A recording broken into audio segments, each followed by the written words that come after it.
Hi friends, welcome back to my channel and a very special welcome if you're new here. My name is Jen. I'm a certified weight loss and nutrition coach who has lost and maintained a 140-pound weight loss.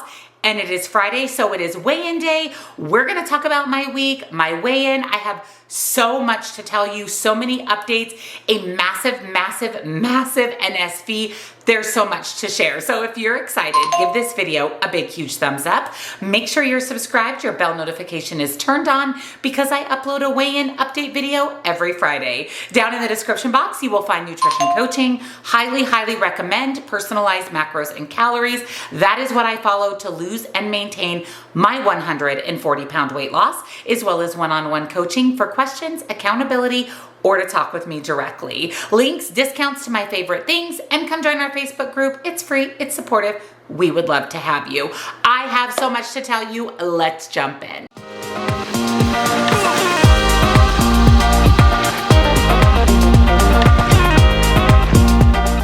First, let's talk about my top that I'm wearing because this is from an athletic brand that I recently discovered that I have fallen in love with. This is called Soul Sister. This is a 100% woman-owned small business. Number one, it's a small business passionate about supporting small business, especially 100% women-owned businesses and anything dealing with athletic wear, athleisure wear, comfortable clothing. I'm 100% in. So I discovered Soul Sister. I placed an order for 3 pieces.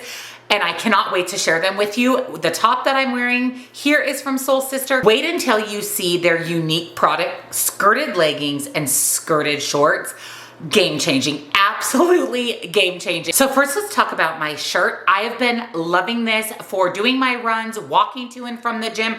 Honestly, just wearing day to day. It is the most comfortable, soft, breathable quarter zip top. This is the gray quarter zipped women's long sleeved pullover top. It actually comes in sizes small through extra large, and I got mine in the color gray. This is a lightweight performance fabric with moisture wicking and cooling properties. This will quickly become your favorite athletic shirt for enjoying activities in the sun while avoiding sun damage. I love the classic turtleneck style with a quarter zip. It's flattering while offering you protection from the sun. Now, as we move into spring and summer, or if you're someone like me that lives in a warm climate, you have got to protect your skin from the sun. If you're outside at all, you have got to protect your skin from the sun, not just your face and but also your body. And this shirt does just that. It gives you sun protection while offering the most flattering, comfortable quarter zip top I have ever tried on. It is perfect for all of those outdoor activities. What intrigued me most about Soul Sister was their skirted leggings. This is such an innovative athletic piece that is extremely comfortable and extremely figure flattering. Because it is a legging with a skirt, it camouflages the area that most women want to camouflage. That's the stomach area, the waist area, the booty area, the upper thigh area, the hip area. This is going to camouflage that while being extremely comfortable, sporty, and again, protecting your skin from sun. I had to pick mine up in maroon. I got mine in a size large. These skirted leggings come in 8 different colors. It's a 2-in-1 legging that offers the perfect combination of functional, flattering comfort, coverage, and style. It is made with the softest compressive fabric. It includes the signature shaping waistband, which creates a slimming fit and 2 side pockets deep enough to hold your phone, keys, tennis balls, and more. The inseam of the legging is 25, and then the skirt length is going to vary depending on the size. I am 5'8", and this is the perfect size. This is the perfect length for me. Like I said, it is extremely figure flattering because compression of the leggings and that wide waistband is going to suck everything in. If you play tennis, if you play pickleball, if you are a runner, a jogger, a walker, I mean, really any physical activity, the skirted leggings are perfection. I have quite a bit of loose skin from massive weight loss, and these suck everything in while looking so figure flattering. I absolutely love these. These are ingenious. Absolutely ingenious. And then because I live in a warm climate, especially in the next couple months, we'll be living in tank tops and shorts. They actually have a skirted biker short. Similar to the leggings, these suck everything in, but they allow you to be more cool and comfortable with a short. I love the blue color that I chose. These are also in a size large. These are sporty and snug bike shorts, 2-in-1 with a shorter attached skirt. Pockets are an added bonus because you need somewhere to put your phone, keys, credit card, etc. The The skirt length is 13 inches and the inseam on the shorts is 9 inches. I also very much appreciate the longer inseam on the shorts. It covers all of my loose skin on my thighs. If your hip and thigh area is an issue, this is going to suck everything in. And then by putting the skirt on top, it really just helps camouflage everything. I absolutely love the wide waistband. I forgot to mention that it does have the Soul Sister logo on the back. The quality of both the skirted leggings and the skirted shorts is insane. It reminds me of those really expensive athletic stores for a much more affordable price. Similar to the skirted leggings, I am 100% picking up some more colors of the shorts because it's going to be real hot here real soon, and these are going to come in very handy. I love everything I picked up from Soul Sister. I love that I'm supporting a small 100% women-owned business. I actually have a discount code for the brand. I will link it down below for you. I will also link the skirted leggings, the skirted shorts, and the top that I'm wearing. Absolutely love these. I cannot wait to add more pieces from Soul Sister to my collection. Like I said, I have so many updates for you. First, let's talk about my weekend trip to San Diego. I did fly into San Diego this last Saturday. I talked about it in last Friday's weigh-in video to do the annual hot chocolate run with my friend Rachel, Kelly, and her daughter Cassie. This is something that we do every single year. We started out with the 5K, and last year we did the 10K for the first time. So we signed up for the 10K again this year. You know, I've been training pretty regularly with the C2 5K app. I'm up to running 30 minutes without stopping. So I knew the 10K would be a little bit easier for me than it was last year. Like I said, last year was the first time that I had done the 10K. I didn't train for the 10K. I wasn't running at that time. And so I really wanted to up my endurance, especially when it comes to running, because the hot chocolate run course is really hilly. We actually had over 400 feet of elevation gain during the run. There was a lot of hills that were long. There were a lot of steep hills. So I knew that I had to train a little bit more this year if I really wanted to perform and beat our time from last year. Speaking of beating our time from last year, Rachel and I made the commitment that no matter what this year, we were going to beat last year's time. So last year we did the 10K in just over an hour and 48 minutes. So we set out to complete the 10K this year in an hour and a half. Actually, it was funny because we were at the start line waiting to start the 10K, and Rachel said, listen, if we do it in an hour and 47 minutes, we've beat our time from last year.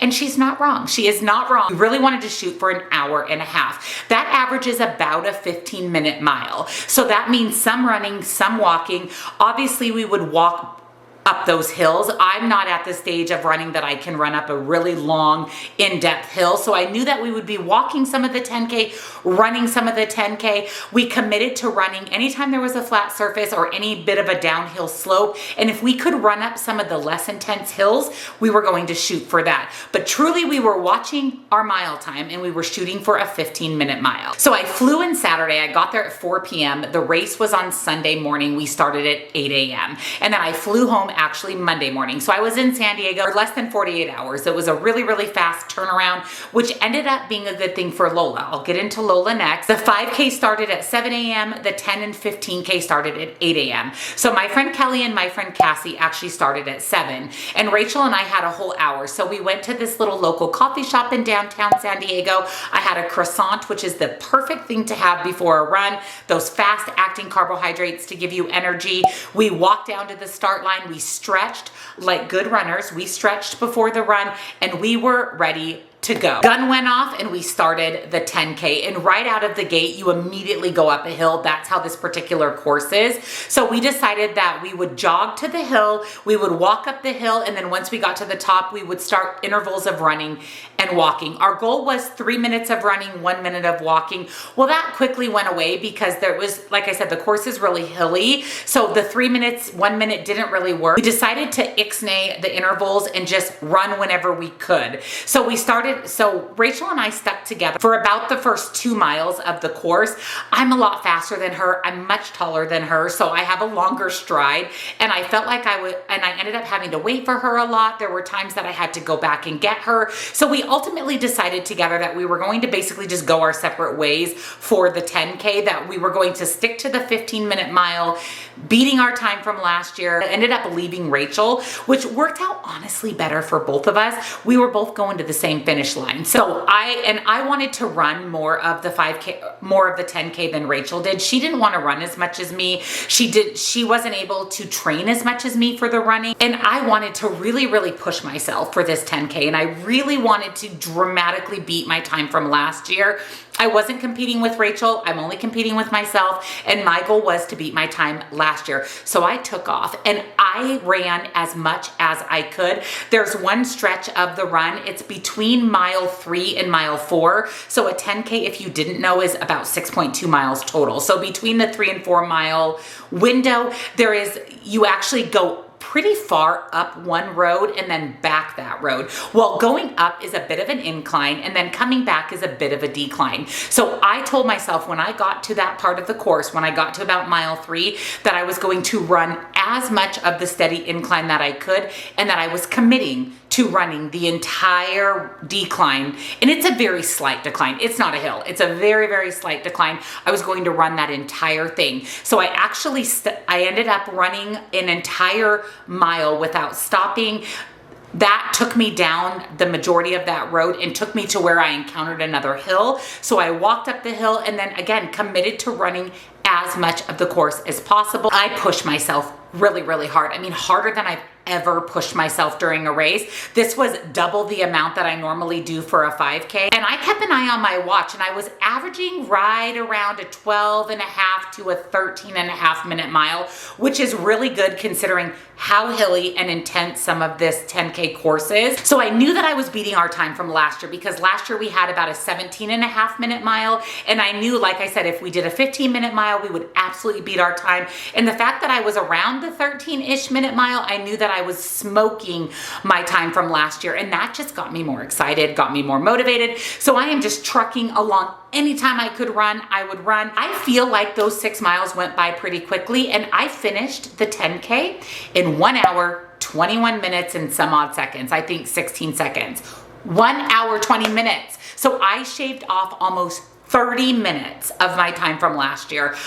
I about started crying when I got through the finish line. I'm running towards the finish line. I see my time on the side of the finish line and I immediately got emotional because I knew that I was going to beat my time from last year by almost 30 minutes. So I'm just running through that finish line. I was so incredibly proud of myself that I ended up finishing the run in 1 hour and 21 minutes. Over 6 miles in 1 hour and 21 minutes. I got my medal when I came through the finish line. Absolutely adorable. Again, this is the hot chocolate run, the 10K. So everything is chocolate themed. Actually, when you finish the run, you get some chocolate.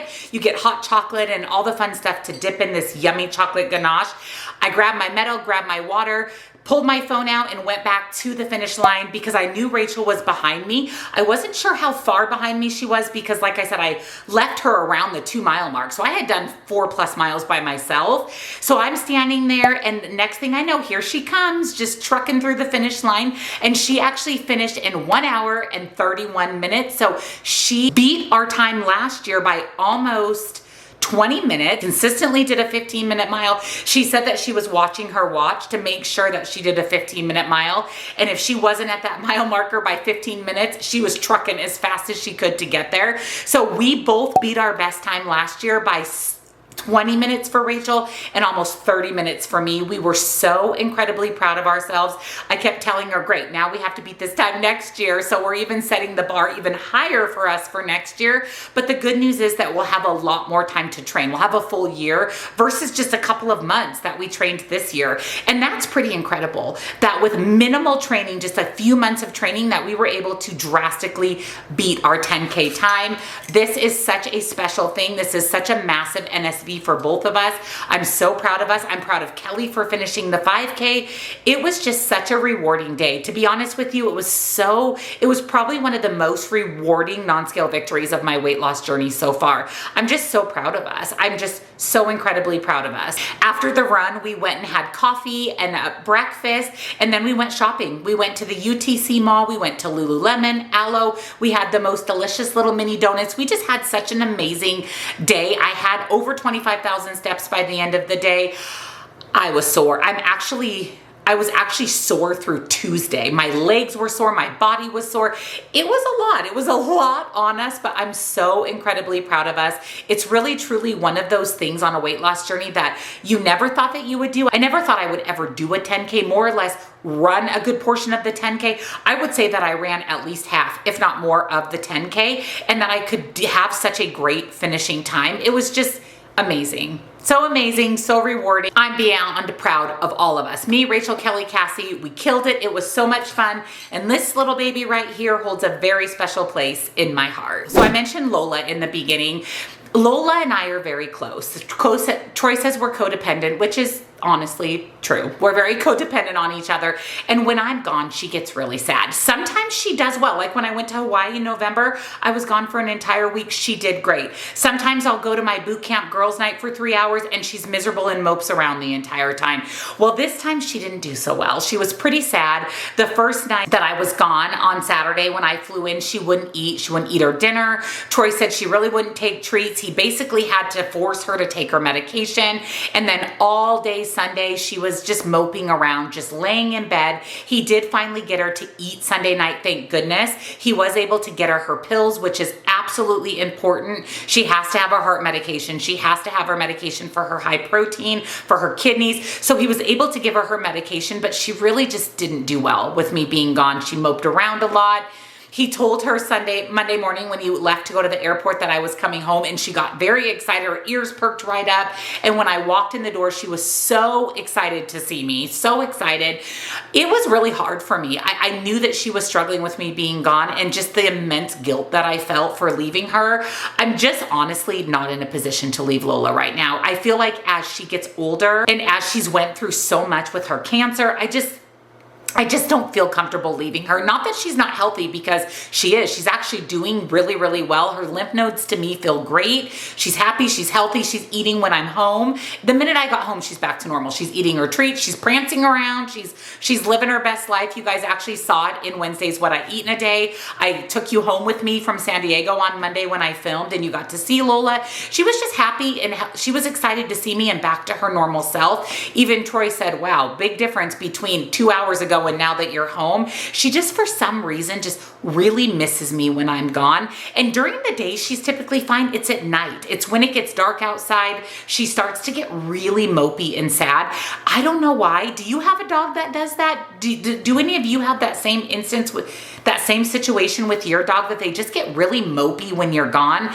I just felt really guilty the whole time I was gone. I mean, I'm glad that I went. I don't regret it at all. I just think at this point, at least for the next several months, I'm not really comfortable leaving Lola for more than, a few hours in the evening. I just hate that she's sad. It breaks my heart.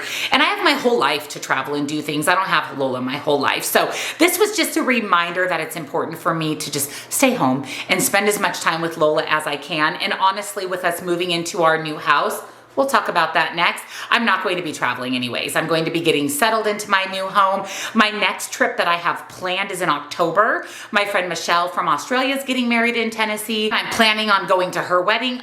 That's all hinged on Lola. That's all depends on what life is doing, what our house is doing. But as of right now, that is the next trip that I have planned. And I don't see myself doing anything before then. I just don't want to feel so guilty and have Lola be so sad when I'm gone. But like I said, now that I'm home, she's totally fine, totally back to normal, which of course I'm thankful for. Let's chat about the house. So as of Tuesday of this week, it was 2 weeks until we move into our new house. As of today, it's a week and a half. I cannot believe that we're a week and a half away from moving into our new house.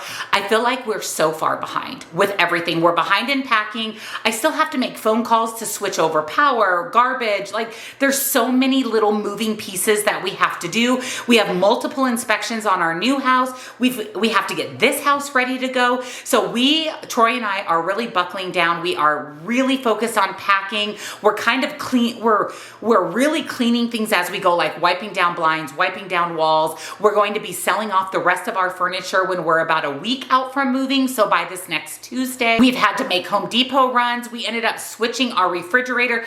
It's just been a lot. And I feel like we did so good leading up to like these last couple of weeks. And now I feel like we are under this immense pressure to get everything done. We really are under a lot of pressure right now. We have so many things to do, and we couldn't do a lot of these things outside of packing. And really, really the packing that we are doing now, we couldn't do. I mean, we still needed to eat on dishes, pots and pans. So it's been very busy. It's going to continue to be very busy. I am still focused on getting you out as much regular content as possible, but we're just going to see what happens. I explained last week where I'm going to be taking the last week of March off. There won't be much content for you guys because I'll be in the middle of moving and getting settled. And really for several days after we close on our house, there's going to be people in our house nonstop. We've got electricians putting in lighting.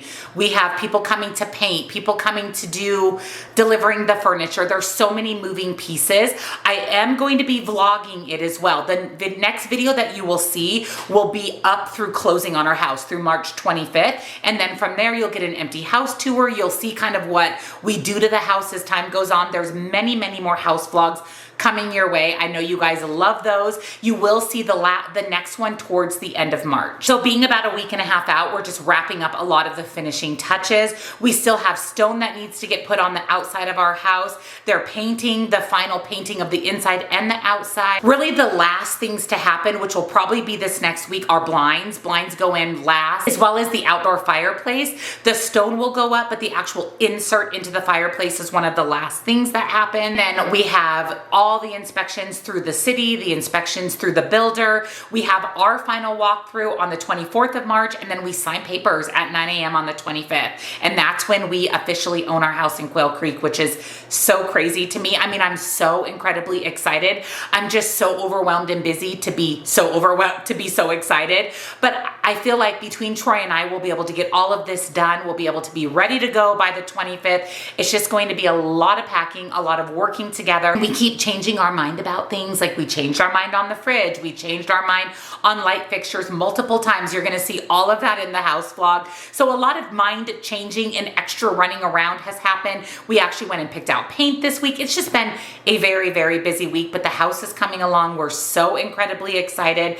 It looks beautiful. It's more beautiful than we thought. We're just so grateful. And you guys always say, oh, I love how thankful and grateful you are. We really, truly are. I'm thankful for you for watching my videos. I'm thankful and grateful for you for supporting the channel and for loving our family. It's just, I'm very, very blessed. I feel very blessed, and I am incredibly, incredibly grateful for this house.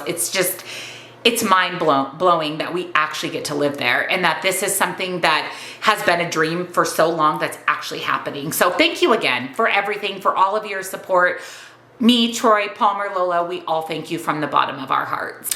So that's all the updates that I have for you. I do have a weigh-in for you, however. I will tell you that this is a sign, this is your sign to know the difference between a weight fluctuation and a weight gain. When I got back from San Diego, so I flew in Monday, I weighed myself Monday night. I was up 3 pounds when I came back from San Diego, and there's no way that I gained 3 pounds when I ran a 10K, and my food was actually really good. I definitely didn't overeat considering how active I was, and if I only cared about that number on the scale, I would have freaked out. I would have went into panic mode, but I knew that that fluctuation was because I was sore. My body needed to recover and rest from the run. Like I said, my legs were sore up through Tuesday. I was barely not sore when I went to boot camp on Wednesday. So I knew that it was going to take some time for my weight to level out. Also, when I returned from my trip from San Diego, I got right back on track. I went right back to getting in my protein every day, eating the foods that I needed to eat. And when I stepped on the scale today, I'm actually down 0.6.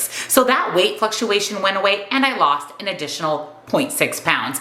I'm feeling really good about that because we are about to venture into eating out mode. As we move, it's going to be a lot of eating out. I promised that I would share how I navigate that in the future weigh-in video, the future Friday videos. We are going through our pantry freezer mode, so we're hodgepodging meals together. I'll be sharing in tomorrow's grocery haul how I'm doing that, what my goal is to get through my pantry, get through the meat in the freezer, how I'm putting meals together with what I have on hand with very minimal buying of groceries, just mainly non-perishable things.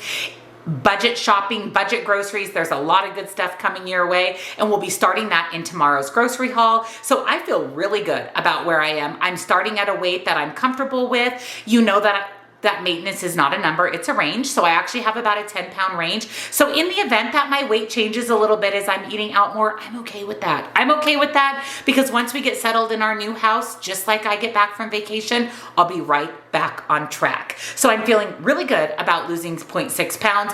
But even more than that, I could care less about that. I'm just proud of myself for the 10K. I would forego any weight loss to do that 10K time and time again. I'm just so proud of me, proud of Rachel. I'm just proud of us in general. So that NSV is first place when it comes to the exciting things that happened this last week. I want to hear from you. I want to hear how your week was. How was your weigh-in? Did you gain? Did you lose? Let me know what you think of Soul Sister. Are you going to pick up any of these skirted leggings, shorts, or this top for yourself? Let me know. Of course, it will all be linked down below for you. And if you enjoyed today's video, give it a thumbs up, subscribe. I love you guys. Thank you so much for your support, and I'll see you in the next one. Bye.